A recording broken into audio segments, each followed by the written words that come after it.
too much, and we backtrack too much. Not many people can just fucking own their shit, you know? That's true. Are you living the right way or the wrong way as an escort? I don't really know because I don't know any other escorts. Women are too insecure and mean to be friends with them, and generally, you know, you don't see a bunch of escorts walking in a pack, you know, I mean, but I know that from hearing from other tricks out there that the majority of escorts that have been doing it for a long time, all of them live in hotels. And if they've been doing it for years and years and years, there's a few of them out there that they're smart people that saved money and bought their own home, and because that's where you make the money. Right, if you have your own place, and you're not paying $80,000 a year for hotels. It's true. So no, I don't. That doesn't make sense, that question. Are you living the right? Is there a right way to be an escort, or is there a wrong way to be an escort? I don't know. I mean, there's a more professional avenue. You could go through an agency, but I'm what they call a renegade, and I just do it myself because I can't stand anybody telling me what to do. If I was brand new, first off, can you ask any woman if they work the nightlife? If you're not insulting about it or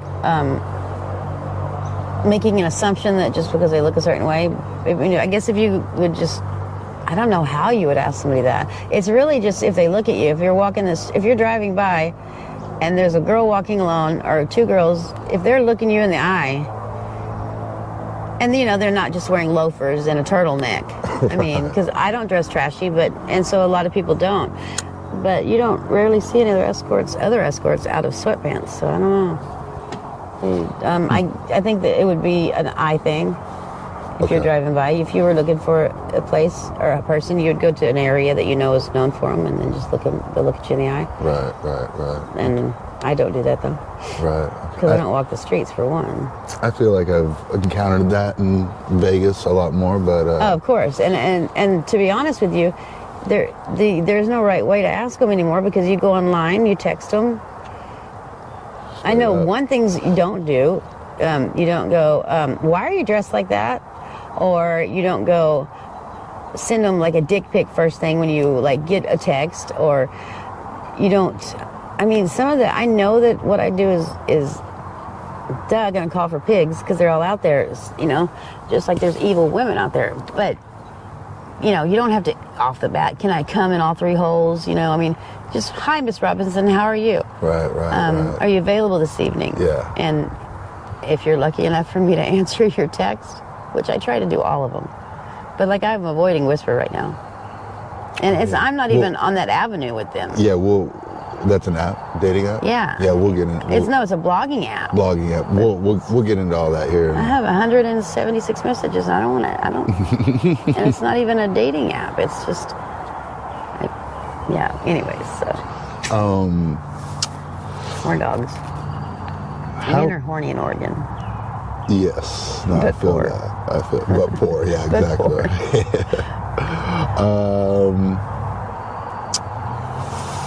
If I were to find you, because you really just work online, you said?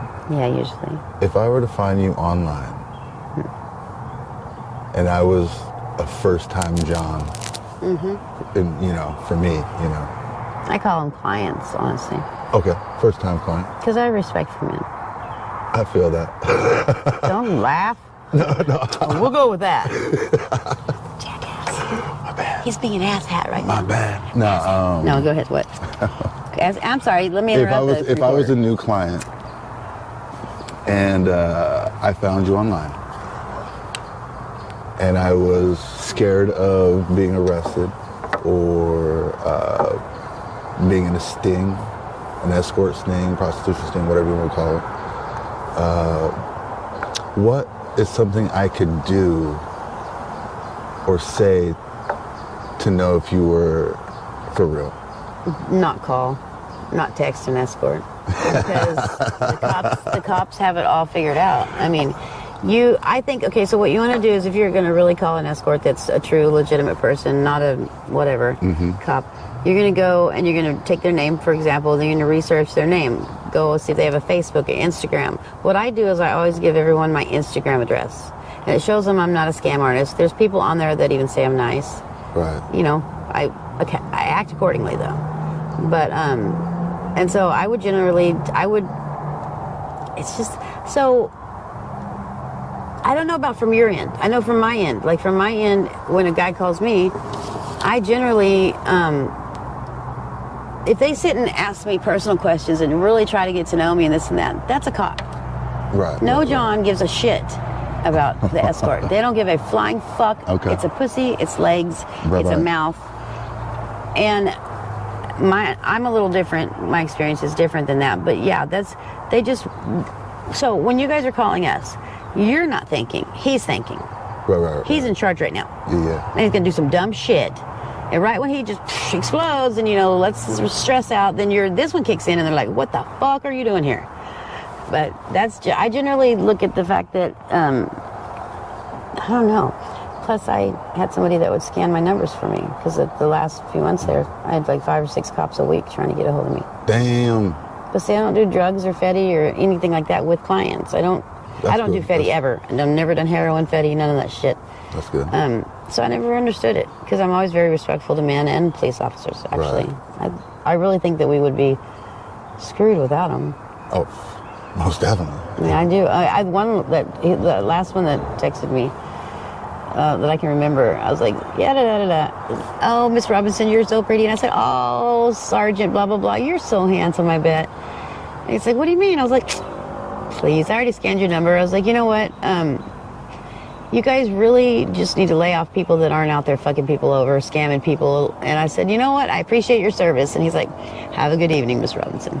And I was like, and I knew it was a cop too because I had my friend that I paid like $1,000 scan all my numbers, and there was a couple times where it was scary. So just I'd say either talk to your wife and teach her how to do blowjobs, or give them, because when you get married, sweatpants and sweatpants come on, blowjobs stop.